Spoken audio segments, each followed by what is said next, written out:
देखिए मैं सभी वीडियो में बताते आ रहा हूं, अगर अभी तक आप लोगों ने रिवीजन स्टार्ट नहीं किया दोस्तों रिवीजन स्टार्ट कर दीजिए। अभी आप लोगों को नई नई टॉपिक बिल्कुल भी पढ़ने की जरूरत नहीं है, आप जितना पढ़े हैं आप लोगों के लिए उतना इनफ है, क्योंकि इस बार आप लोगों का ऑप्शन दुगुनी कर दी गई है। इसलिए आप लोग अगर कम भी पढ़ेंगे तो आप लोग इस बार आंसर दे सकते हैं 100%। ठीक है, तो दोस्तों आज की इस वीडियो में फिर से फिजिक्स का मोस्ट वीवीआई क्वेश्चन लेके आए। आप कम से कम 8 से 10 क्वेश्चन को देखिए, वीडियो को कम से कम 2 से 3 मिनट देखिए, आपको समझ में आएगा कितना इंपॉर्टेंट क्वेश्चन है आप लोगों के लिए, काफी इंपॉर्टेंट क्वेश्चन है। तो चलिए दोस्तों सबसे पहला क्वेश्चन देखते हैं। उससे पहले दोस्तों आपको जो क्वेश्चन नहीं आएगा उसको नोट या फिर स्क्रीनशॉट जरूर ले लीजिएगा उस क्वेश्चन का। ठीक है, तो आप यहां पर देखिए, r दूरी से विलग दो इलेक्ट्रॉनों के बीच लगने वाला बल समानुपाती होता है।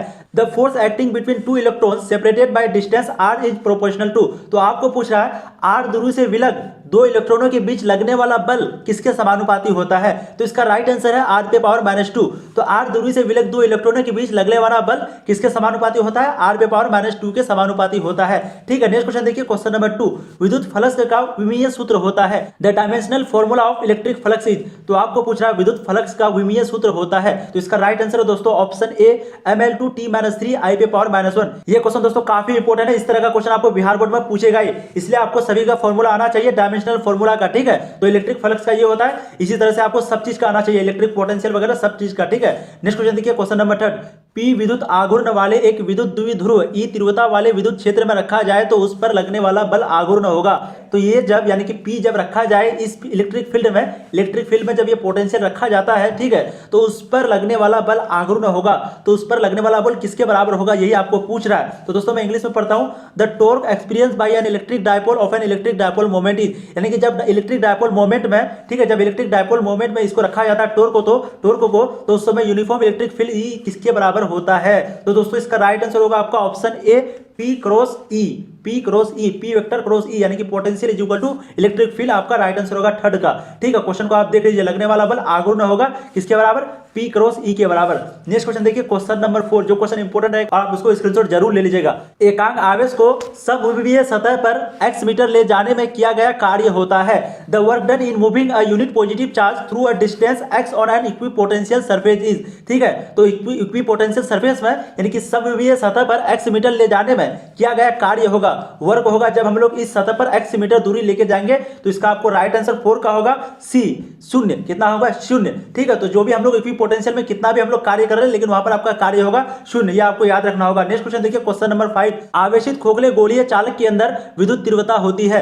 The electric field intensity inside a charge hollow spherical conductor is. तो आपको पूछ रहा है आवेशित खोखले यानी कि चार्ज किया हुआ है खोखले गोला, ठीक है, उसके अंदर विद्युत तीव्रता होती है, क्या होती है। तो दोस्तों 5 का राइट आंसर है ऑप्शन सी, 0। तो जो भी आवेशित यानी कि चार्ज रहेगा, चार्ज सहित होगा, खोखला गोला होगा, उसके अंदर विद्युत तीव्रता 0 होगी, क्या होगा, ऑप्शन सी आपका राइट आंसर होगा। नेक्स्ट क्वेश्चन देखिए, क्वेश्चन नंबर 6, एक चालक जिसकी धारिता 20 mF है, ठीक है, माइक्रोफराड, mF मतलब माइक्रोफराड, को 1000 वोल्ट तक आवेशित किया जाता है तो चालक की स्थितिज ऊर्जा होगी। आपको पूछ रहा है a conductor of capacity 20 microfarad is charge to 1000 volt, the potential energy of the conductor will be. तो आपको यहाँ पर माइक्रोफराड दिया हुआ है, 1000 वोल्ट आवेशित दिया हुआ है। जब आप दोस्तों यहाँ पर आपको पूछ रहा है वर्क, ठीक है, आपको सिंपली पूछ रहा है वर्क, तो वर्क बराबर होता है पोटेंशियल, तो V बराबर IR जब आप निकलेंगे तो ये आपका निकल जाएगा। तो जब आप लोग निकालेंगे, वैसे देखिए आप लोगों को न्यूमेरिकल को यहाँ पे बिल्कुल भी टेंशन नहीं लेना है, क्योंकि इस बार आप लोगों के पास ऑप्शन दुगुनी है, 70 है, 70 में आपको मात्र 35 बनाना, ठीक है। तो मान लेते हैं 10 अगर आपको न्यूमेरिकल दे देता है तो छोड़िए 60 में आपको कम से कम मात्र 35 ही बनाना है, ठीक है। इसलिए आपने न्यूमेरिकल का बिल्कुल भी टेंशन मत लीजिए, फॉर्मूला वगैरह बिल्कुल भी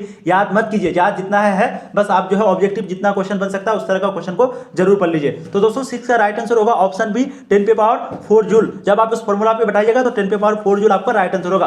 अब नेक्स्ट क्वेश्चन देखते हैं, क्वेश्चन नंबर 7, सेल का ईएमएफ मापा जाता है। The EMF of a cell is measured by. तो आपको पूछ रहा है इलेक्ट्रोमोटिव फोर्स, ईएमएफ का फुल फॉर्म क्या है, इलेक्ट्रोमोटिव फोर्स। तो सेल का यानी कि बैटरी का जब हम लोग ईएमएफ मापते हैं मेजर करते हैं तो वो किससे करते हैं, वोल्ट मीटर से, विभव मापी से, किससे करते हैं। तो दोस्तों 7 का राइट आंसर है विभव मापी। क्या है, विभव मापी यानी कि पोटेंशियोमीटर से हम लोग ईएमएफ मापते हैं सेल का यानी कि बैटरी का। अब नेक्स्ट क्वेश्चन देखिए, क्वेश्चन नंबर 8, किरचॉफ का धारा नियम किस राशि के संरक्षण सिद्धांत से संबंधित है। मैंने पहले भी वीडियो में इसको बताया है, काफी इंपॉर्टेंट क्वेश्चन है, लगभग बार पूछता है। Kirchhoff current rule is related to principle of conservation of. आपको पूछ रहा है किरचॉफ का जो धारा नियम है वो किस राशि के संरक्षण सिद्धांत से संबंधित है, किस राशि की, आप लोग कमेंट करेंगे। तो दोस्तों 8 का राइट आंसर ऑप्शन सी, आवेश यानी कि चार्ज से संबंधित है। क्या है, राशि के संरक्षण चार्ज राशि के संरक्षण से संबंधित है। आवेश आपका राइट आंसर होगा ऑप्शन सी। नेक्स्ट क्वेश्चन देखिए क्वेश्चन नंबर 9, इलेक्ट्रॉन वोल्ट में मापा जाता है। तो इलेक्ट्रॉन वोल्ट में किसको मापा जाता है? Electron volt is a measure of, तो आपको पूछ रहा है इलेक्ट्रॉन वोल्ट में किसको मापा जाता है? विभवांतर को, आवेश को, ऊर्जा को, धारा को, पोटेंशियल डिफरेंस को, चार्ज को, या फिर एनर्जी करंट को, किसको मापा जाता है? तो दोस्तों 9 का राइट आंसर है ऑप्शन सी, ऊर्जा को। किसको? एनर्जी को। तो एनर्जी को जो है वो इलेक्ट्रॉन वोल्ट में भी मापा जाता है। ठीक है, आप लोगों को कंफ्यूज नहीं होना, जूल में भी और एनर्जी को इलेक्ट्रॉन वोल्ट में भी। अब नेक्स्ट क्वेश्चन देखिए क्वेश्चन नंबर 10, चुंबकीय क्षेत्र जिसको हम लोग बी से डिनोट करते हैं। तो चुंबकीय क्षेत्र में स्थित एम चुंबकीय आघूर्ण वाले धारा पास द्वारा अनुभूत बल आघूर्ण का मान होगा। यहां पर आघूर्ण मतलब टाउ, ठीक है, इसको टाउ से डिनोट करते हैं, इसको एम से, स्थित को एम से डिनोट करते हैं। चुंबकीय आघूर्ण वाले धारा पास द्वारा अनुभूत बल आघूर्ण का मान होगा। थोड़ा इंग्लिश में पहले पढ़ते हैं। The torque experience by current carrying loop of magnetic moment M placed in a magnetic field. तो आपको पूछा है जब हम लोग टॉर्क को किससे डिनोट करते हैं? टाउ से। टॉर्क को किससे डिनोट करते हैं? टाउ से, यानी कि आघूर्ण। ठीक है, तो आघूर्ण का मान जब हम लोग, वहीं पे आपको फिर से वही क्वेश्चन पूछ रहा है सेम टू सेम, जब हम लोग इसको इलेक्ट्रिक फील्ड में यानी कि चुंबकीय क्षेत्र में, ठीक है, मैग्नेटिक फील्ड में जब हम लोग इसको रखते हैं तो उस समय अनुभूत बल यानी कि आघूर्ण टाउ का मान कितना होगा, ये आपको पूछ रहा है। तो दोस्तों 10 का आपका राइट आंसर हो जाएगा option A. Option A right answer होगा, tau is equal to M cross B. Tau is equal to M cross B, यहां पर ये ऑप्शन है। ठीक है, तो tau is equal to M cross B आपका राइट आंसर होगा 10 का। यानी कि टॉर्क को जब हम लोग मैग्नेटिक फील्ड में लेके जाते हैं तो आपका राइट आंसर क्या होगा? M cross B. अब नेक्स्ट क्वेश्चन देखिए क्वेश्चन नंबर 11, एक गैल्वेनोमीटर का प्रतिरोध जी है, मुख्य धारा का 1% ही गैल्वेनोमीटर में प्रवाहित हो, इसके लिए शंट का मान होना चाहिए। Resistance of a galvanometer is G, shunt used to allow 1% of main current through the galvanometer is. तो आपको पूछा है एक गैल्वेनोमीटर का प्रतिरोध दिया हुआ क्या है? जी, और मुख्य धारा का 1% गैल्वेनोमीटर में प्रवाहित हो जाता है। ठीक है, मुख्य धारा का 1% गैल्वेनोमीटर में प्रवाहित हो, इसके लिए शंट का मान होना चाहिए। तो शंट जो है वो एक प्रकार का वो भी रेजिस्टर होता है। ठीक है, छोटा शंट। तो दोस्तों 11 का right answer option A, G/99। G/99, G/99 आपका राइट आंसर होगा। नेक्स्ट क्वेश्चन देखिए क्वेश्चन नंबर, ये ऑब्जेक्टिव टाइप क्वेश्चन था, आप लोगों को याद होना चाहिए, इंपॉर्टेंट है। नेक्स्ट क्वेश्चन देखिए, किसी वृत्ताकार कुंडली में धारा प्रवाहित की जाती है, यदि कुंडली की त्रिज्या दुगुनी कर दिया जाए तो उसके केंद्र पर चुंबकीय क्षेत्र की तीव्रता का मान होगा। Current is flowing in a circular coil, if the radius of the coil is double then the value of magnetic field intensity at its centre will be. तो आपको पूछ रहा है किसी वृत्ताकार कुंडली में धारा प्रवाहित होती है, वृत्ताकार कुंडली में धारा यानी कि चार्ज प्रवाहित होती है, यदि कुंडली की त्रिज्या दुगुनी कर देंगे, यदि उसका रेडियस दुगुनी कर देंगे तो उसके केंद्र पर चुंबकीय क्षेत्र की तीव्रता का मान होगा। तो उसके बीच में सेंटर में चुंबकीय क्षेत्र की यानी कि मैग्नेटिक फील्ड का तीव्रता का मान होगा, दुगुना होगा, तिगुना होगा, क्या होगा, कितना बढ़ेगा? जब हम लोग त्रिज्या को दुगुना कर देंगे तो कितना मान बढ़ेगा, यही आपको सिंपली पूछ रहा है। तो इसका राइट आंसर होगा आधा, यानी कि हाफ। ठीक है, तो जब हम लोग त्रिज्या को दुगुनी करेंगे तो आपका चुंबकीय क्षेत्र की तीव्रता आधा हो जाएगी। नेक्स्ट क्वेश्चन देखिए क्वेश्चन नंबर 13, डायनामो के कार्य का सिद्धांत आधारित है। तो आप लोग कमेंट करेंगे, काफी इंपॉर्टेंट क्वेश्चन है। तो डायनामो के जो कार्य है वो किस सिद्धांत पर कार्य करता है? तो दोस्तों इसका राइट आंसर है ऑप्शन बी, विद्युत चुंबकीय प्रेरण पर। The working of a dynamo is based on विद्युत चुंबकीय प्रेरण पर, यानी कि इलेक्ट्रोमैग्नेटिक इंडक्शन। इलेक्ट्रोमैग्नेटिक इंडक्शन आपका राइट आंसर होगा। नेक्स्ट क्वेश्चन देखिए क्वेश्चन नंबर 14, स्वप्रेरकत्व का मात्रक है, unit of self inductance is. तो इसका इकाई क्या है? आपको पूछा सिंपली स्वप्रेरकत्व यानी कि इंडक्टेंस का इकाई क्या है? आप लोग जल्द से जल्द कमेंट करेंगे, काफी इंपॉर्टेंट क्वेश्चन है, काफी इंपॉर्टेंट। तो दोस्तों 14 का राइट आंसर है हेनरी। क्या है? हेनरी। तो इंडक्टेंस का क्या होता है? हेनरी होता है, उसको हम लोग हेनरी से डिनोट करते हैं, स्वप्रेरकत्व को हेनरी से डिनोट करते हैं। नेक्स्ट क्वेश्चन देखिए क्वेश्चन नंबर 15, किसी ऊंचाई ट्रांसफर के प्राइमरी और सेकेंडरी में क्रमशः N1 और N2 लपेटे हैं, तब if N1 and N2 are number of turn in primary and secondary coil of transfer, then आपको पूछ रहा है किसी ऊंचाई ट्रांसफर में, ठीक है, कोई ट्रांसफर है उसमें प्राइमरी में यानी कि पहला में और सेकेंडरी में, तो पहला में क्या है? N1 और सेकेंडरी में N2, तार जो है लपेटा हुआ है, एक में N1 एक में N2। अब आपको पूछ रहा है यहाँ पर N1 बड़ा होगा या फिर N2 बड़ा होगा, यही आपको सिंपली पूछ रहा है। तो दोस्तों 15 का जो राइट आंसर है वो है ऑप्शन बी, N2 जो है हमेशा N1 से बड़ा होता है। क्यों? क्योंकि दोस्तों मान लेते हैं गोलाई है, इसको हमको यहाँ पर ध्यान से देखिए आप, मान लेते हैं लंबा है, इसको हमको गोल करना है, तो पहले N1 को लपेटेंगे, उसके बाद ऊपर से N2 को, तो N2 हमेशा यहाँ पर बड़ा होगा। ठीक है, मान लेते हैं N2 को रेडियस आप मान लीजिएगा, अगर तो आपको ज्यादा समझ में आएगा, तो रेडियस हमेशा N2 का बड़ा होगा, इसलिए आपका ऑप्शन बी राइट आंसर होगा। नेक्स्ट क्वेश्चन देखिए क्वेश्चन नंबर 16, LR परिपथ का शक्ति गुणांक होता है। यह भी क्वेश्चन कभी कभी आपको पूछ लेता है बिहार बोर्ड में, खास करके power factor of LR circuit is. तो आपको LR परिपथ का शक्ति गुणांक पूछ रहा है। ठीक है, तो दोस्तों 16 का राइट आंसर है option B, R upon under root R square plus omega square L square. R upon under root R square plus omega square L square. आप इसका स्क्रीनशॉट जरूर ले लीजिए, काफी इंपॉर्टेंट क्वेश्चन है, ऑप्शन बी। ठीक है, नेक्स्ट क्वेश्चन देखिए क्वेश्चन नंबर 17 आपका, किसी छोटे चुंबक के मध्य बिंदु से समान दूरी पर अक्षीय तथा निरक्षीय स्थिति में चुंबकीय क्षेत्र B के मान का अनुपात होता है। The ratio of value of magnetic field at the same distance from mid point. Point of a small magnet at its axial and equatorial position. तो आपको यहाँ पर सिंपली पूछ रहा है, मैं ऊपर लेके जाता हूँ, आपको यहाँ पर पूछ रहा है किसी छोटे चुंबक के मध्य बिंदु से समान दूरी पर, किसी छोटे चुंबक के मध्य बिंदु से समान दूरी पर अक्षीय तथा निरक्षीय स्थिति में चुंबकीय क्षेत्र B का मान का अनुपात होगा, आपको पूछ रहा है। तो 17 का दोस्तों राइट आंसर होगा ऑप्शन बी 2:1। ये क्वेश्चन उतना इंपॉर्टेंट नहीं है, फिर भी इसका राइट आंसर क्या है 2:1। अब नेक्स्ट क्वेश्चन देखिए, क्वेश्चन नंबर 18, पृथ्वी के चुंबकीय ध्रुव पर नमन कोण का मान होता है। तो the angle of dip at magnetic pole of earth is. तो आपको पूछ रहा है पृथ्वी के चुंबकीय जो ध्रुव है उसका कोण कितना होता है पृथ्वी से, सिंपली यही आपको क्वेश्चन पूछ रहा है। तो 18 का दोस्तों right answer option B 90 degree. कितना होता है 90 डिग्री होता है, ठीक है। तो नमन कोण का मान कितना होता है 90 डिग्री, आप लोगों को याद रखना है, ठीक है। एंगल ऑफ डीप कितना होता है 90 डिग्री। नेक्स्ट क्वेश्चन देखिए, क्वेश्चन नंबर 19, विद्युत चुंबकीय तरंग के संचरण की दिशा होती है। आपको पूछ रहा है the direction of transmission of electromagnetic wave is, यानी कि विद्युत चुंबकीय तरंग के संचरण की दिशा किधर होती है, किधर वो चलती है, ठीक है, किसके समांतर वो चलती है, यही पूछ रहा है। तो दोस्तों 19 का राइट आंसर जो आपका है option D E cross B के समांतर। E क्या है इलेक्ट्रिक फील्ड, B क्या है मैग्नेटिक फील्ड। तो E क्रॉस B के समांतर होती है विद्युत चुंबकीय तरंग के संचरण की दिशा, इलेक्ट्रोमैग्नेटिक वेव की, यानी कि direction of transmission of electromagnetic wave. Next question देखिए, क्वेश्चन नंबर 20, किस कारण से हवा का बुलबुला पानी के अंदर चमकता नजर आता है। आपको पूछ रहा है an air bubble inside water shines due to. तो किसके कारण, ठीक है, किसके कारण, यानी कि अपवर्तन परावर्तन, किसके कारण जो है बुलबुला पानी जो है अंदर में चमकता नजर आता है, ये आपको सिंपली पूछ रहा है। तो दोस्तों इसका राइट आंसर होगा ऑप्शन सी। क्या है ऑप्शन सी आपका, पूर्ण आंतरिक परिवर्तन के कारण, टोटल इंटरनल रिफ्लेक्शन के कारण। तो इंटरनल जो रिफ्लेक्शन होता है उसी के कारण आपको हवा का जो बुलबुला होता है, यानी कि पानी के अंदर कभी कभी आपको चमकता हुआ कुछ नजर आता है, वो अंदर में हवा होता है, तो वो इसी के कारण चमकता हुआ नजर आता है। किसके कारण, पूर्ण आंतरिक परिवर्तन के कारण बुलबुला पानी के अंदर चमकता नजर आता है। नेक्स्ट क्वेश्चन देखिए, क्वेश्चन नंबर 21, दो लेंस जिनकी क्षमता दिया हुआ कितना -15D और +15D को समाक्षीय सटाकर रखने पर संयोजन की फोकस दूरी होगी। जब हम लोग इन दोनों लेंस को, जिसका आपको दिया हुआ क्षमता दिया हुआ है -15D और +15D, जब हम इसको समाक्षीय सटाकर, ठीक है, समाक्षीय यानी कि एक दूसरे से सटाकर, समतल सटाकर संयोजन की फोकस दूरी, तब जब उसको सटा देंगे तो उसका फोकस दूरी कितना होगा, यही आपको पूछ रहा है। The equivalent focal length of coaxial contact combination of to lenses of power -15D and +15D। यहाँ पर 15 है, सॉरी, इसका राइट आंसर हो जाएगा ऑप्शन है -10 cm, ठीक है, ऑप्शन है -10 सेंटीमीटर आपका राइट आंसर हो जाएगा। तो +15D और -15D रहेगा तो आपका 10 cm 10 सेंटीमीटर राइट आंसर होगा। नेक्स्ट क्वेश्चन देखिए, क्वेश्चन नंबर 22, खगोलीय दूरदर्शक में आंतरिक प्रतिबिंब होता है। आपको पूछ रहा है the final image in astronomical telescope. तो एस्ट्रोनॉमिकल टेलीस्कोप में, यानी कि खगोलीय दूरदर्शक में आंतरिक जो प्रतिबिंब होता है उसका नेचर किस तरह होता है, उसका प्रकृति किस तरह होता है, वास्तविक और उल्टा होता है, काल्पनिक और सीधा होता है, फिर काल्पनिक और उल्टा होता है। तो दोस्तों इसका राइट आंसर है ऑप्शन सी, काल्पनिक और उल्टा होता है। यानी कि खगोलीय दूरदर्शक में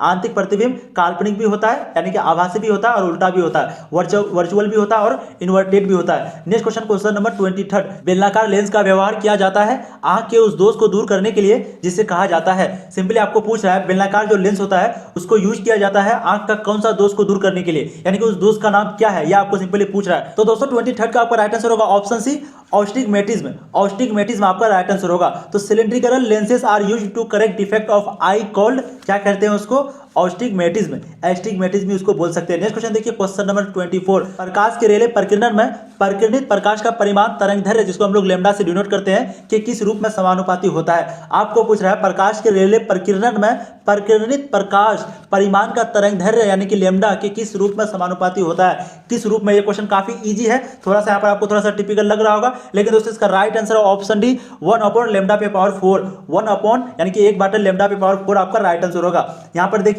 in relief scattering of light the intensity of scattered light is proportional to the wavelength lambda in the form of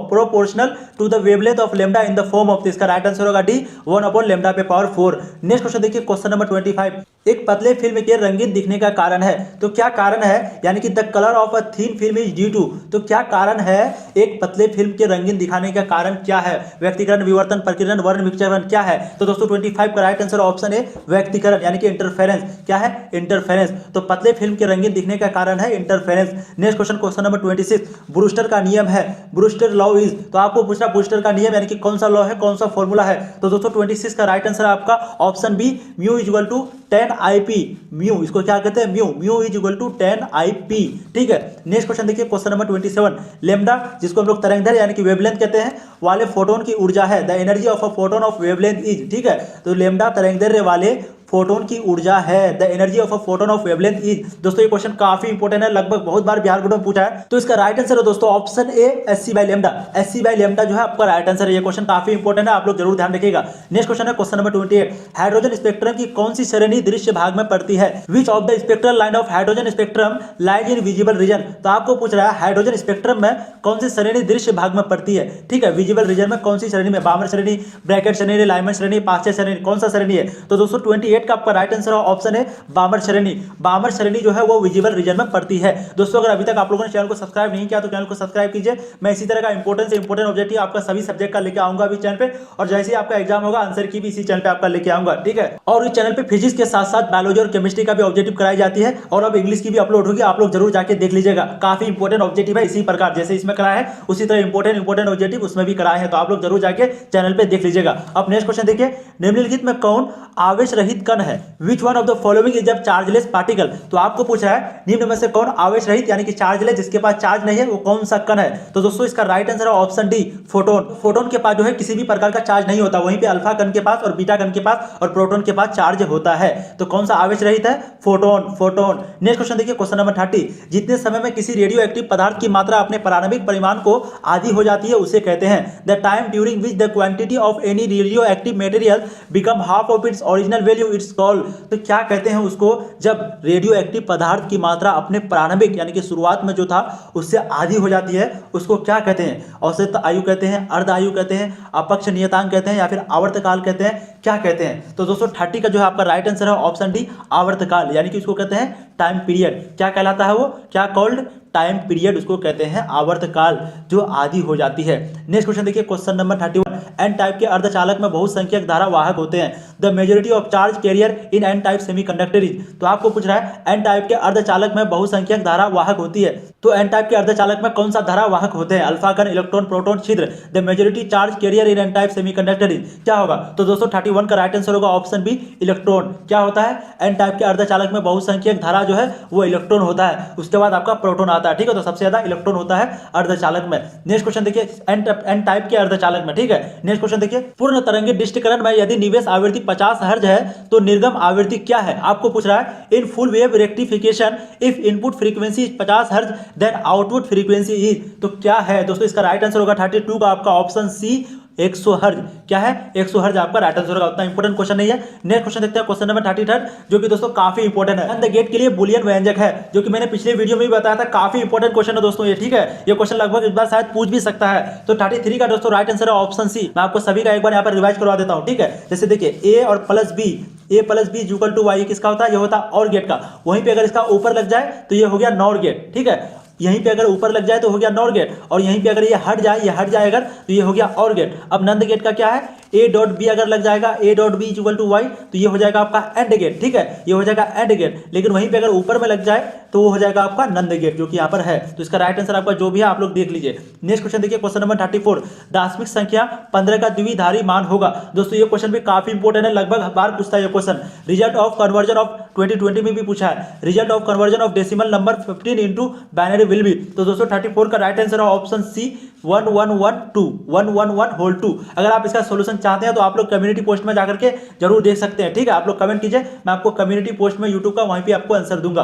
next question देखिए क्वेश्चन नंबर 35। टीवी प्रसारण के लिए किस आवृत्ति परास का उपयोग होता है? मैं पिछले वीडियो में भी कराया था इसको, ये काफी इंपॉर्टेंट क्वेश्चन है। Which frequency range is used in TV transmission. तो आपको पूछ रहा है टीवी प्रसारण के लिए किस आवृत्ति परास का उपयोग करते हैं? ये क्वेश्चन आप लोगों को आना चाहिए। तो दोस्तों इसका राइट आंसर है ऑप्शन सी 30 MHz से 300 MHz तक। मैंने जैसे कि आपको बताया था M होना चाहिए, तो यहाँ पर आप देखिए 30 MHz से लेकर के 300 MHz तक होना चाहिए आपका आवृत्ति परास का उपयोग किया जाता है टीवी प्रसारण के लिए। तो दोस्तों उम्मीद करता हूँ ये क्वेश्चन आपको काफी इंपॉर्टेंट लगा होगा। इसी तरह का इंपॉर्टेंट क्वेश्चन मैं ऑलरेडी बहुत सारा वीडियो करा चुका हूँ। फिजिक्स का ऑलरेडी मैं 3 वीडियो अपलोड कर चुका हूँ दोस्तों, आप जरूर जाके देखिए। केमिस्ट्री बायोलॉजी का भी वीडियो जाके देखिए। अगर आपकी तैयारी बिल्कुल भी नहीं है तो आपका 60 से 70% कंप्लीट हो जाएगा। और दोस्तों अगर आप लोगों का तैयारी है तो आप लोग जरूर देखिए, ताकि आप लोगों का रिवीजन अच्छा से हो जाएगा। ठीक है, फिर मिलते हैं दोस्तों नया वीडियो में। तब तक के लिए पढ़ाई करते रहिए और फोड़ते रहिए, और चैनल को जरूर सब्सक्राइब कर लीजिएगा।